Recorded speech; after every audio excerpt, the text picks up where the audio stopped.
Even before we start this morning, even before we read the scripture, the gospel message this morning, I want to ask you the question, how do you handle temptation?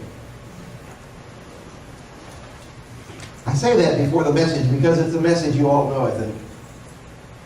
That's a leap of faith for me that you have remembered the stories of your youth.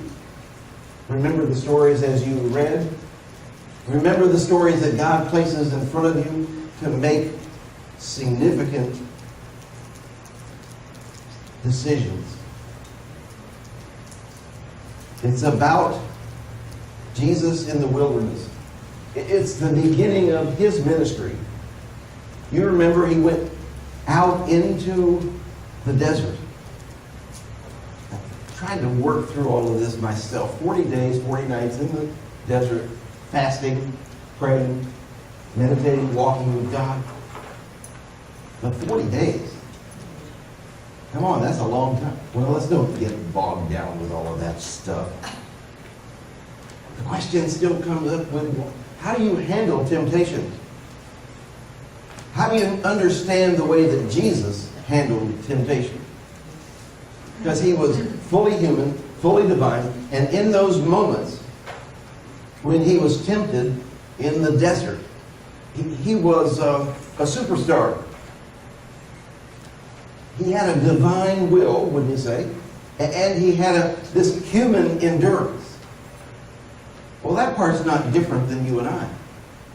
The part about fasting and wandering through the desert is not different than you and I. And he didn't rely on that divine intuition, that divine part of himself in this time as he's getting ready to start his ministry. But the reason I call him a superstar is because he becomes a mentor for each of us to learn how it is that we are supposed to live. Because, let me guess, I don't believe there's a one of you out here that has some time in the wilderness.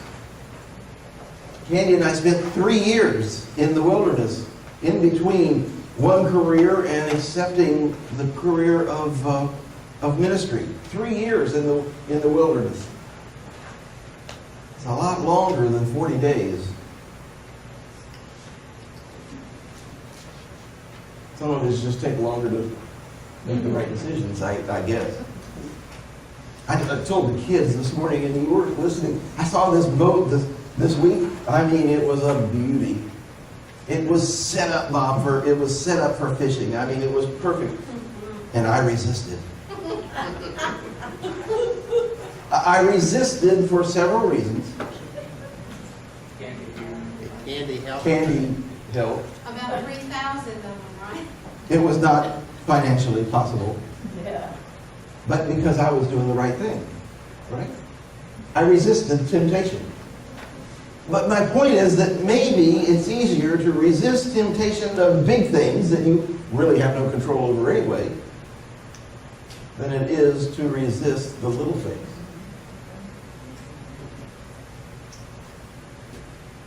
Why do you think I volunteer to clean up in the kitchen after everybody leaves?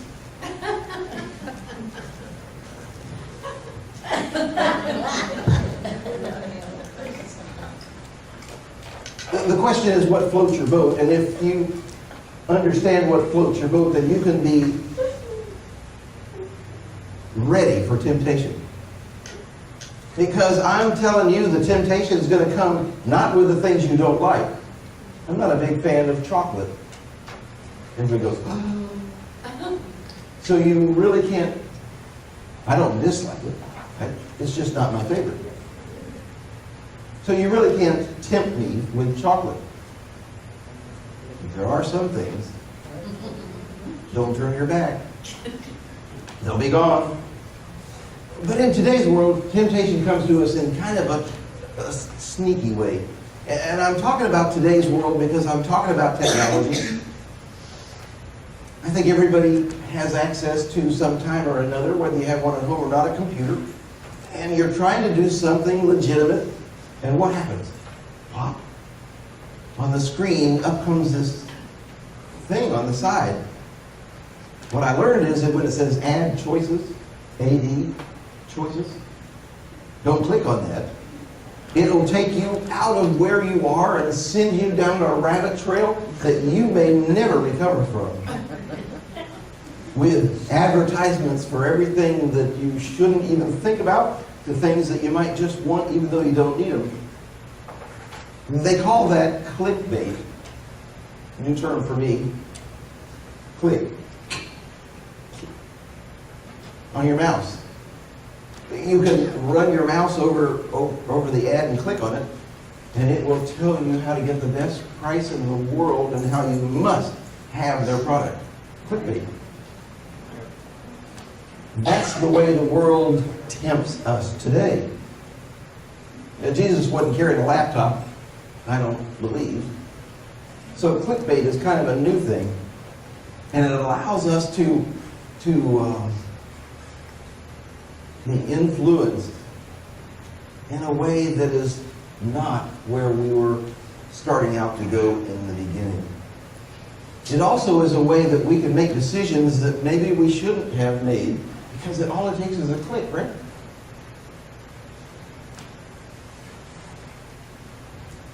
The story comes to us out of the Gospel of Matthew.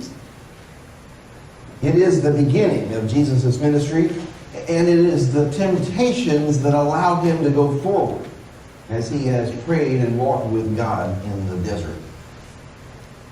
Matthew 4, 1 through 11.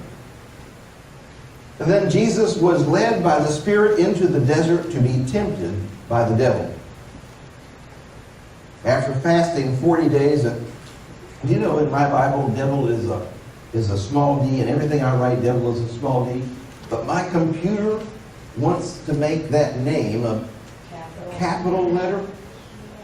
And no matter how many times I go back and do it, I keep going until I get the devil in a small d. We don't give him any edge. That had nothing to do with reading this, did it? After fasting 40 days and 40 nights, he was hungry, and the tempter came to him and said this, "If you are the Son of God,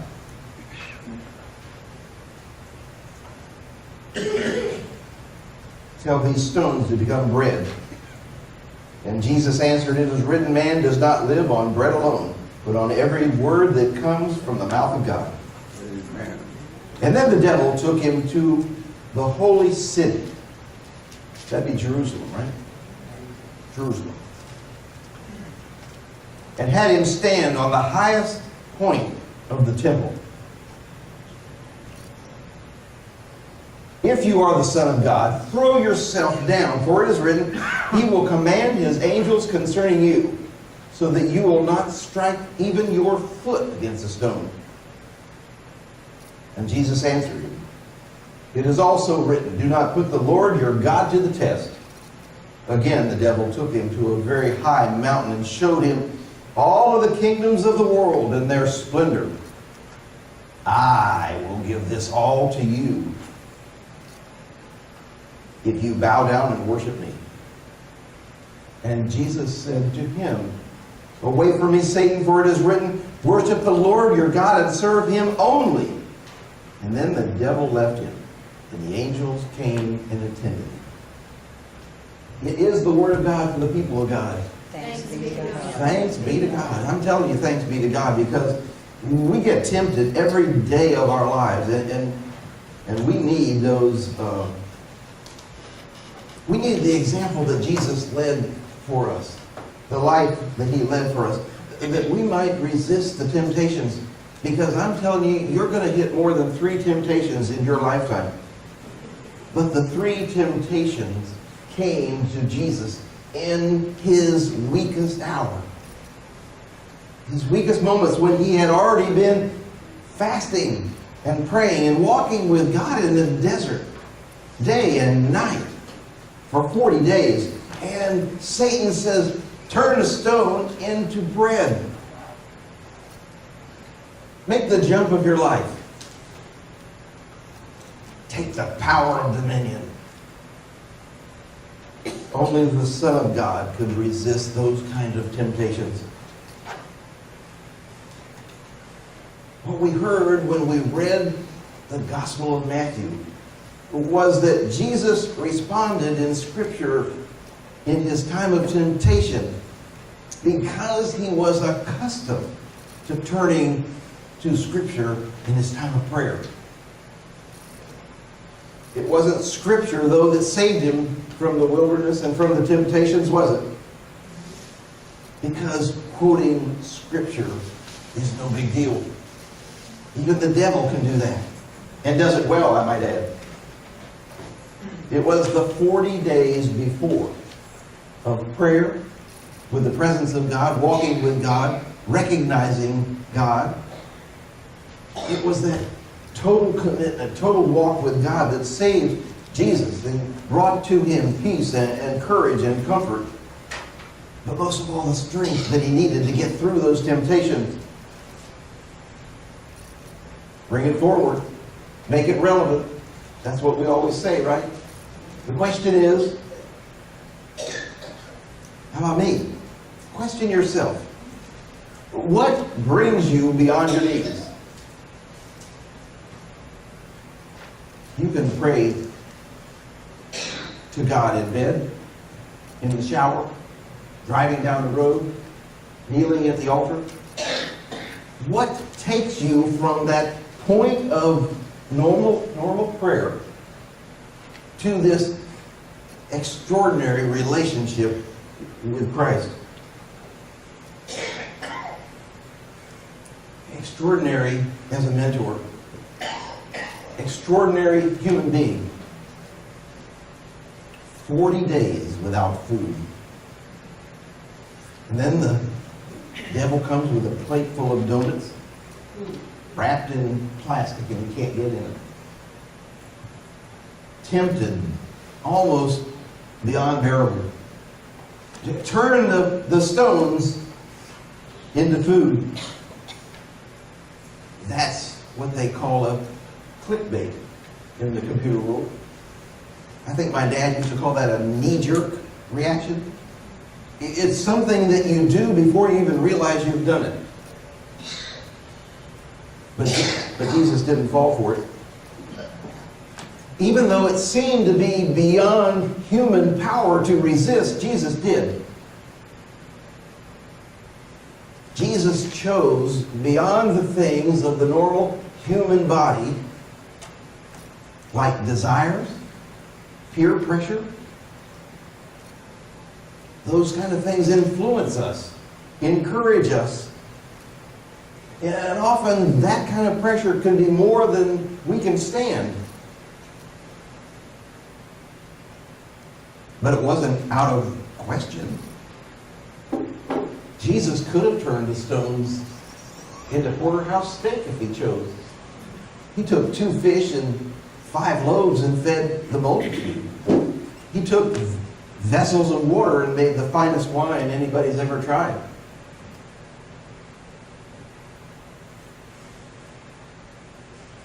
To choose God over Satan has to be for all of us a cakewalk, pardon my pun. And Jesus did that. Jesus chose God over Satan. You remember back in the days of Moses, and they were out in their wilderness walking around for 40 years, and they complained. Oh my gosh, every time I read that story, I go, quit whining. But they whined about everything. And so what did God do? He gave them manna, bread from heaven, right? It's always fresh because it's only good for one day. Eat all you choose. What did they say next? Well, it's getting kind of boring. I'm looking for some Belgian waffles. Manna from heaven. Satisfy your need. Sometimes we have desires that drive us crazy. Something that we'd really rather do. So Jesus said this to Satan. Keep your rocky loaf. I'll take whole wheat over granite anytime. I made that up. Jesus had a second temptation.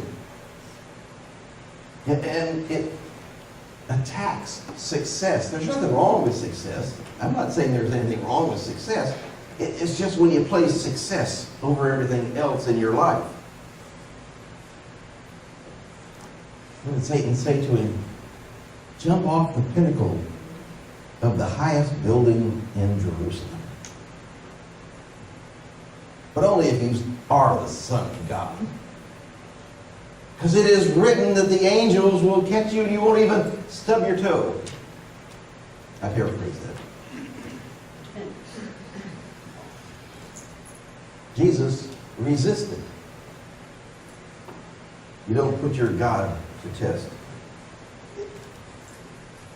Remember that old thing about, don't you wonder sometimes, why do bad things happen to good people? Well, how does that even happen? Why do bad things happen to good people? Because bad things do happen to good people. That lady without her lights on ruined my beautiful car. That's not a good thing. And I try to be as good as I can. That's not a result of God's direction. I forgot to turn my lights on. She did, not me. Jesus responded to Satan. It's not about testing God. We're not to test God in the things that we do in the lives that we lead. We're not to take Scripture out of context and use it to support what we did when we weren't living godly lives. God's role has never been, let me repeat that, God's role has never been to protect us against risky choices. And God made the rules. So if you choose things that are different from those rules, it's not God's thing to protect you and keep you safe. The third thing that Satan did was to offer power. Didn't it take him to the highest place so he could see all around? It just reminded me of Universal Studios or Disney or one of those things. They have this elevator in a hotel. And I don't do roller coasters, and I don't do scary things, and I don't watch horror pictures. But the young people we had brought there wanted to go to this brand new thing, hotel something. All I remember is the line moving, and I just stayed with them to talk to them. I'm not getting on this ride because I don't do things like that. And there's this sign. Did you hear him say that the T was for Jesus? There's this sign that they kept doing like this to me, so that if you're in this line beyond this point, you're going on the ride. But they kind of turn me so that nobody... So I get there and I say, enjoy the scary stuff. It's not for me. I'll catch you on the other side. And the guy says, can you read the sign? I said, what sign? He says, everybody from this point on goes in, so get in. So we get to the top of this thing, and I'm telling you, we were in Orlando and I saw Lakeland. And I have no idea where that came from, except that this is the situation. Jesus is in a high point, looking down over all of creation, and Satan says, it can be yours, you can dominate all of that. Just bow down to me. And Jesus came up with that line from the Old Testament. I think he read that book. I think he wrote it. Thou shalt have no other God before you. Our God only. Don't be worshiping anything else. In our world, there are plenty of pop-up things on the sideline of the sidebars of your computer that will lead you down the road to despair and transport you away from where God wants you to be. There are no shortcuts that eternally define this world in a godly way. Our desire is always to be right. Don't you feel like you'd like to always be right? That's the kind of world that Satan will tempt you with. You kind of want to be in control. Well, I've lost the remote for so many years, I don't even know how to use it anymore. But the demons of our lives will take these kind of things and make issues out of them. Jesus resisted. Don't let those things be an issue in your life. Be mentored by the way that Jesus lived his life, the way he chose and the actions he took. Here's one for you. Did you ever hear them say, it was just a little lie? White lie. It was just a small sin? God doesn't have that in his book. Small. There is no difference. Small or large. Sin. It is sin. And C.S. Lewis, one of my favorite guys, in that Screwtape Letters book, he says that sin is cumulative. Little sins, big sins, it doesn't really matter, but they all add up. Murder is no bigger sin than playing cards if cards will do the trick. C.S. Lewis. That gentle slope without sudden turns, without signposts, is not always the safest direction to go. You know you can boil a frog in water because if you start with cold water and slowly raise the temperature, you never know. Where did that come from? It came from God saying, watch out. You live in a world of cold water and it may get hot. The world is filled with the battle of truth and falsehoods, facts and rumors, kindness and cruelty. Many in our society border between an informed public and a misguided mob.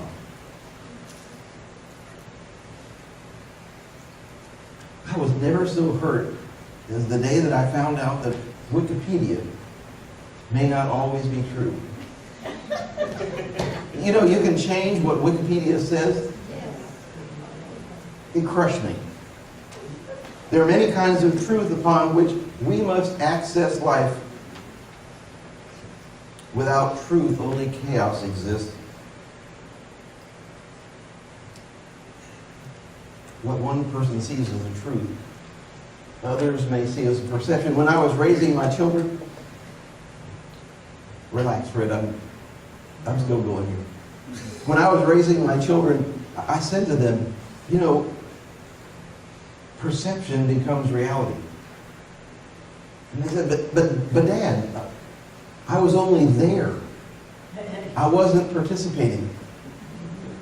I said, did they think you were? Yeah, and it was very unfair. Perception sometimes becomes reality. But living like Jesus can pull you through all of that. Perhaps temptation to fill every minute of our lives for fear that empty moments will find us haunted by something we'd really rather not face. It's really not a truth, is it? Do you ever find yourself doing things, always being busy, so that you don't have that luxury or temptation that, oh, I have some free time.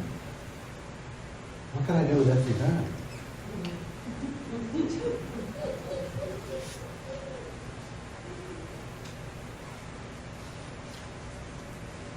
The season of Lent invites us to reflect on making room for the most important things.